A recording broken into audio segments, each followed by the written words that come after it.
Thanks so much for joining us for another edition of the Take Two podcast. Joining me today is Representative Celeste Maloy, who's in Utah right now.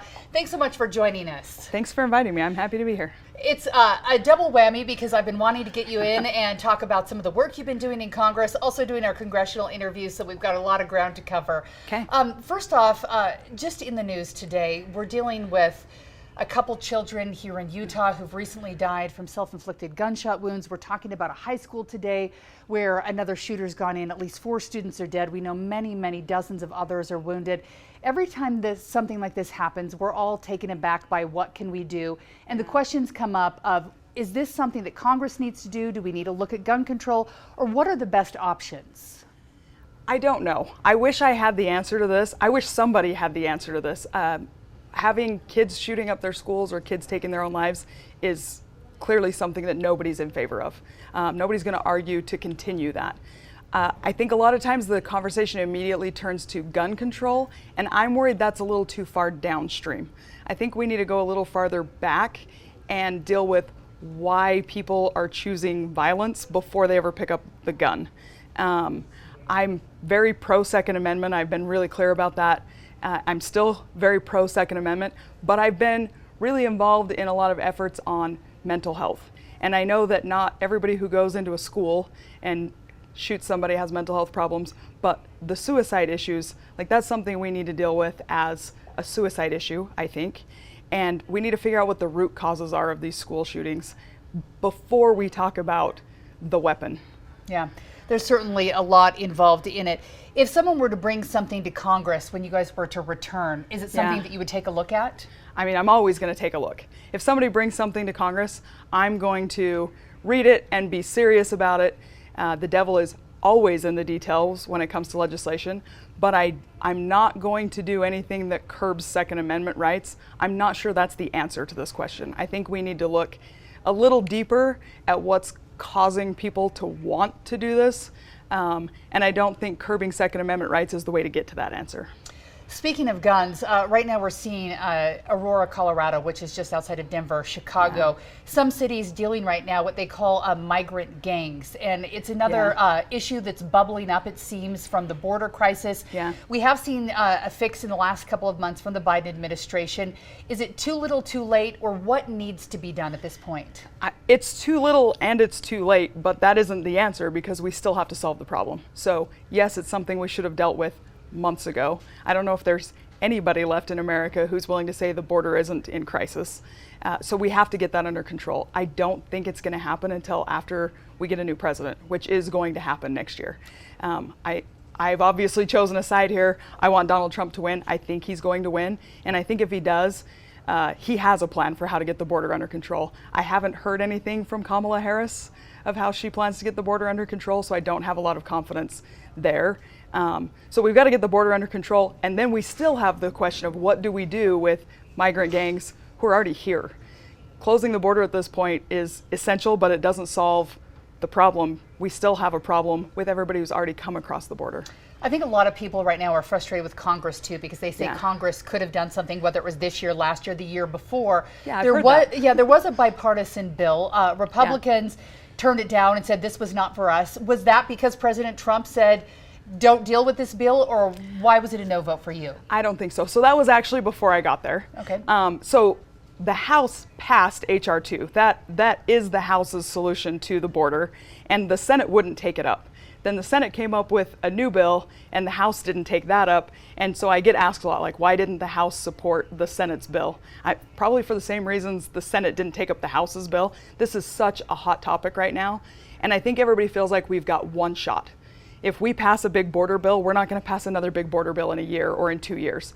And so there's a lot at stake here. We have to do something, but it's got to be the right solution, because if we put the wrong solution in place, I don't know that we'll have the political will to deal with it again in the near future. And that's why the Senate bill didn't get taken up in the House. But the truth is, I answer this question all the time. Everybody's frustrated about the border, and they want to know why Congress isn't doing anything. The truth is, the administration has the tools they need. They could have the border under control. They've made a political choice not to get the border under control. Are executive orders the right way to do it, though? Because they can always be undone with the next election, is what we just saw. But it wouldn't have to be an executive order. They'd only have to enforce the laws we currently have. They could choose to enforce the Remain in Mexico policy, which they've decided not to enforce. They could enforce the parole rule, which they're choosing not to enforce. And then there's decisions that are made within Border Patrol and ICE that are executive branch decisions, and Congress doesn't really have the authority to reach into the executive branch and change those staffing level decisions. Although I would like to see Congress doing something to get this under control. Do you feel like the will is there to do it? Because when I talk to people, both Republican and Democrat, it seems like everyone wants to do something, but I don't know if it's pride, politics, something gets in the way of it. Yeah, pride and politics do seem to go together a lot. But also I think right now, we've all seen the polling. Americans are sick and tired of the chaos at the border. Republicans, Democrats, independents. It's a problem that everybody's seeing, and whenever polling shows that Americans agree on something, suddenly we find political will. So yes, I think political will is there. Moving to a couple of issues where it doesn't seem like everyone's in agreement when we're looking at Ukraine and the funding there, and also Israel, different issues. Let's start with Ukraine. I think that people, for a large part early on when Ukraine and Russia were at war, everyone was on the side of Ukraine and let's give them all the help we can get. And now it seems like there's a bit of divide of saying, where's all this money going? Is it being used in the right way? And should we be funding this? Your answer to that? Well, I voted against the Ukraine supplemental package, and so I feel like I've already kind of taken a stand on this, but it's a little more nuanced than that. I want to help Ukraine. I want to see Ukraine win this war. I want to see Russia lose. I'm not on the side of bullies. Ukraine, correct? And so I got invited to go to Ukraine with a think tank. I think because they knew that I had voted against the supplement package, and I think they had heard me say I want to support Ukraine, but I don't feel comfortable with the amounts of cash we're sending. So I went and spent a week in Ukraine with other members of Congress and got a chance to see, one, how they're spending what we've sent them, and two, what they're doing to be accountable, to report back to us how they're using what we've sent them. And I will admit, they have better accountability measures in place than I thought they did. There's an Office of Inspector General team on the ground. They're doing a triple audit. I was really happy to hear that. The question now is, we're moving forward, they're using the funding we've sent them, and I know they're going to come back and ask for more. The whole time I was in Ukraine, everybody we talked to said, we really appreciate the support, we hope it keeps coming. Everybody's hoping that more and more aid will come. And politically, I just don't think the American people have the will to keep sending tax dollars while we have high inflation and high debt, and we have our own political problems here. It gets harder and harder to keep sending money to Ukraine. And the reason I went was to see for myself, to see on the ground what's going on. They're doing a better job than I thought they were, but I'm not sure that necessarily means we need to keep sending more money. And talking to my colleagues, I think a lot of them feel the same way. So I'm not sure what's going to happen. I'm sure this fall we'll get another request. Mm-hmm. I'm not sure what's going to happen, but with it being an election year, I would guess people are going to be really cautious about sending anything. On the flip side, there's concern that maybe taking the foot off the pedal when it's dealing with Russia could be a problem as well. Is that something you worry about? I do worry about Russia winning. And it's something that the Ukrainians are really smart about making that argument. Like, we're fighting this fight for the rest of the world. If we lose, then you have an emboldened Russia and they'll start rolling into NATO countries. And I know some people buy that argument and some people don't. Whether you buy it or not, it's still better if Ukraine wins. If Russia's held here and doesn't have to be held somewhere else. So I would like to see Ukraine win. I'm much more comfortable sending them military aid. I'm much more comfortable sending them tech and weapons and bullets than I am cash.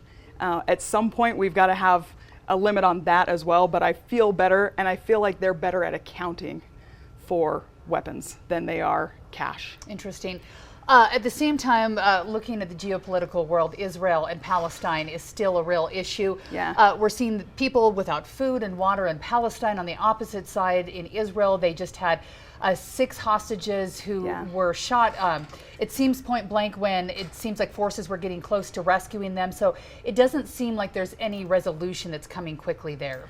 I think that's the whole point. So I've also been to Israel in the last few months. In fact, Palin Goldberg, the American who was killed in that incident you're talking about, I met with his parents in Israel. I also met with them in Washington, D.C. And that one really hit me kind of hard over the weekend, that they've been praying and hoping and working every day to get him home. And 300 days in, he got murdered. I mean, he survived his arm being blown off. He survived whatever emotional trauma being held in a tunnel for that long would cause, and now he's gone. But it seems to me that this is a clear strategy on the part of Hamas. Hamas invaded Israel. Hamas went in and murdered a bunch of people, took a bunch of people hostage, and every time we get close to a ceasefire agreement, Hamas seems to up the ante. And when I was in Israel, one of the Israeli political people that we talked to said, it's clear to me that what Hamas is trying to do is make the price of standing with Israel higher and higher every day so that the rest of the world will start walking away. And he said, my biggest fear is that it's going to work. And I think that he's exactly right. I think that's what's happening. If it looks like we're going to reach a ceasefire agreement, and by we, I mean Israel and Palestine, but we were backing the one that they were talking about, and then hostages get murdered. And then people in Israel start saying, we have to have a ceasefire. Where's Benjamin Netanyahu on this? And they keep ratcheting up the pressure. And I think that's exactly the plan Hamas has. They don't want a ceasefire as bad as Israel does. And so they just keep making it more and more expensive for Israel in political pressure and in human costs to stay in this conflict. While you were there, was there anything you learned or saw that you hadn't thought of before that was new to you and maybe gave you new insight? Yeah, a lot. I'm not an expert on foreign affairs, and so I learned a lot there. One of the things that really struck me there that I think would resonate with a lot of Utahns is this is the Holy Land. And we got to see some of the holy sites while we were there, but just the emotional whiplash of, this is the Sea of Galilee. I've been studying the Bible my whole life. I know about the Sea of Galilee. And then that same day, this is a kibbutz where nobody lives there anymore because they're within striking distance of Syria. And, this is a place where we're sure Jesus walked. This is the path to the Temple Mount. And that same day, this is a kibbutz where people were murdered on October 7th. And you can still see the blood and the carnage and the burned houses. And just going back and forth between things that cause a really emotional gut reaction in any normal human, it was a lot to take. There were several members of Congress on that trip. And when we were leaving to get on the plane and come back, everybody kind of commented how emotionally exhausted they were. And some of those people have been in wars before. They've spent time in combat zones. Just the contrast between the holy sites and what's happening in modern times in Israel was a lot to take in. I'm sure. Talking about a few other things, maybe a little bit closer to home here in Utah. Utah is now suing the federal government in what is a lawsuit that we haven't seen before. If you don't know, Utah has 70% of its land, which is federal land. I believe this lawsuit's over 34%, which is unappropriated land. Yeah. Is this something that you support that Utah's going after? Is this the right way to control some of our lands? It is.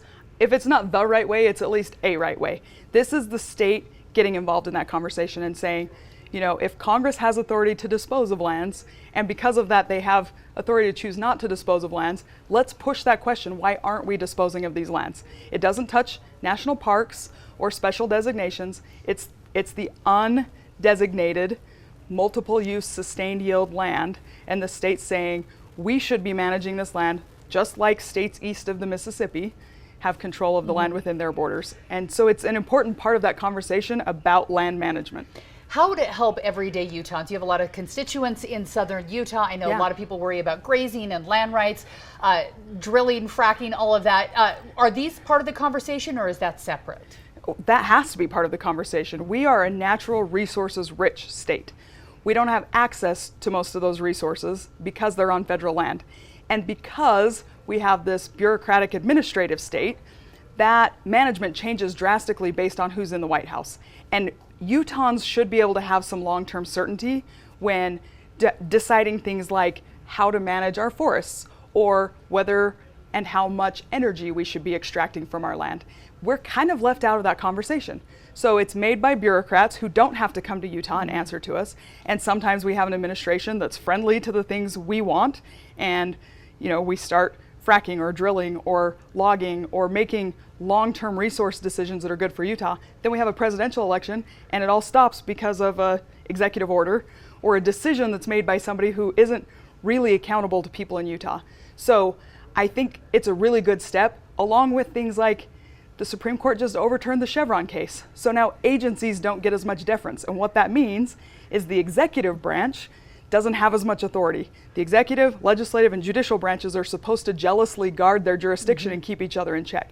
The executive branch has ballooned in the last 80 years, and I think that's a really important step to rolling that back, and then we're having a different conversation. If Congress is involved in the conversation about whether we're producing energy on our public lands, then a whole bunch of people have to reach a consensus. And then you don't get this back and forth based on presidential elections. And I think Americans win when the process is more accountable, more transparent, and involves elected representatives. And I know it's made a difference. I believe one of the day one executive orders from President Biden made a big difference in San Juan County in those Four Corners region where a lot of people depend on those decisions.